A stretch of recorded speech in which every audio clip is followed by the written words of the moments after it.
بسم اللہ الرحمن الرحیم۔ شروع اللہ کے نام سے جو بڑا مہربان نہایت رحم والا ہے۔ حضرت عمر رضی اللہ تعالیٰ عنہ کے پاس ایک نوجوان لڑکا لایا گیا جو راستے پر مقتول پایا گیا تھا، تو حضرت عمر نے اس کے بارے میں سوال کیا اور بڑی کوشش فرمائی، لیکن کسی خبر پر واقف نہ ہو سکے۔ آپ کو یہ معاملہ تکلیف دہ گزرا، پھر دعا فرمائی، اے اللہ مجھے اس کے قاتل پر کامیاب فرما۔ یہاں تک کہ جب سال پورا ہو گیا، اسی جگہ ایک چھوٹا سا بچہ پایا گیا، اس کو بھی حضرت کے سامنے پیش کیا گیا۔ آپ نے فرمایا، اب انشاءاللہ میں مقتول کے خون پر کامیاب ہو جاؤں گا، اور بچہ ایک عورت کے حوالے کر دیا اور فرمایا کہ اس کی نگہبانی کرو اور اس کا خرچ مجھ سے لیتی رہو، اور یہ دیکھنا کہ کون تو اس سے یہ بچہ لیتا ہے، لہذا جب تو کسی عورت کو پائے کہ وہ اس کو چوم رہی ہے اور سینے سے لگا رہی ہے تو مجھے اس کی جگہ کے بارے میں بتا دینا۔ جب بچہ جوان ہو گیا تو ایک باندی آئی اور عورت کو کہنے لگی کہ میرے آقا نے مجھے بھیجا ہے آپ کی طرف، اس لیے کہ آپ میرے ساتھ اس بچہ کو بھیج دیں، وہ اس کو دیکھیں گی اور آپ کی طرف واپس لوٹا دیں گی۔ عورت نے کہا، صحیح ہے، اس کو لے جا، لیکن میں بھی تیرے ساتھ چلتی ہوں۔ تو وہ غلام لڑکی اس بچے کو لے گئی اور عورت بھی ساتھ ساتھ تھی۔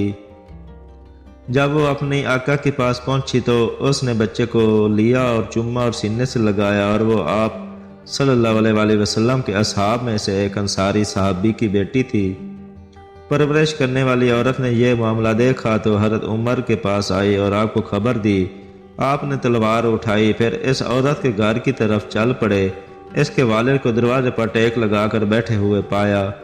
آپ نے اس سے دریافت فرمایا، اے فلاں، تیری فلاں بیٹی نے کیا کیا ہے؟ اس نے عرض کیا، اللہ اسے جزائے خیر دے امیر المومنین، وہ تو لوگوں کے درمیان اپنے والد کے حقوق کا لحاظ رکھنے میں جانی پہچانی جاتی ہے، اور نماز کو اچھا ادا کرنے میں اور دینی معاملات کو ادا کرنے میں مشہور ہے۔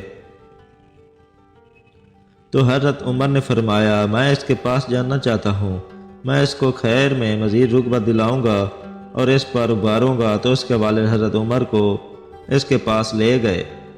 جب حضرت عمر نے حکم فرمایا کہ وہ اس کے پاس سے چلے جائیں تو وہ نکل گئے اور آپ اور وہ لڑکی گھر رہ گئے۔ پھر حضرت عمر نے تلوار نکالی اور فرمایا، سچ سچ بتا دے ورنہ تیری گردن اڑا دوں گا، اور واقعی آپ جو کہتے تھے کر گزرتے تھے۔ لڑکی نے عرض کیا، آپ نرمی سے کام لیجئے، میں آپ سے سچ سچ عرض کروں گی۔ تو سنیے، ایک بوڑھی عورت میرے پاس آتی جاتی تھی، تو میں نے اس کو ماں بنا لیا، اور جو والدہ سلوک کرتی ہے وہ میرے ساتھ کرتی تھی، اور میں اس کی بیٹی بن گئی۔ اس طرح کئی سال گزر گئے۔ پھر ایک مرتبہ وہ مجھے کہنے لگی، اے بیٹی، مجھے ایک سفر پر جانا پڑ گیا ہے اور میری ایک بیٹی ہے ایسی جگہ کہ میں وہاں اس کے ضائع ہو جانے کا خوف کرتی ہوں، اور میں چاہتی ہوں کہ اس کو تیرے پاس چھوڑ جاؤں اپنے واپس آنے تک۔ جب کہ اس نے ارادہ کیا تھا اپنے جوان لڑکے کا، تو اس کو لڑکیوں والا لباس پہنایا اور لڑکی کی صورت بنا دی اور میرے پاس لے آئی۔ مجھے شک بھی نہ ہوا اس کے لڑکی ہونے پر، لہذا وہ مجھے دیکھتا تھا۔ اس طرح جو چیزیں لڑکی لڑکی کی دیکھتی ہے، اس طرح اس نے مجھے ایک دن غفلت میں پایا اور میں سوئی ہوئی تھی، مجھے محسوس نہ ہوا۔ وہ مجھ پر غالب آ گیا اور مجھ سے صحبت کی۔ میں نے اپنا ہاتھ چاقو کی طرف کھینچا جو میرے پہلو میں تھا، اور اسے قتل کر دیا۔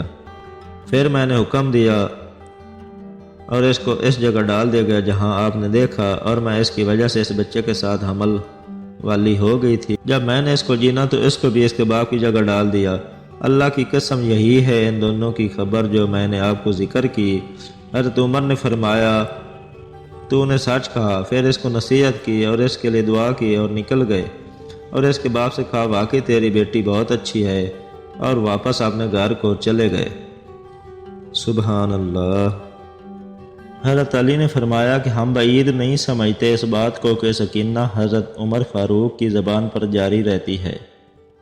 اور حضرت ابن عمر نے فرمایا کہ جب بھی لوگوں کو کوئی معاملہ پیش آیا اور انہوں نے اس میں اپنی رائے دی اور حضرت عمر نے بھی اپنی رائے دی، تو قرآن اسی کے موافق نازل ہوا، جس کا اظہار خیال حضرت عمر فاروق نے فرمایا۔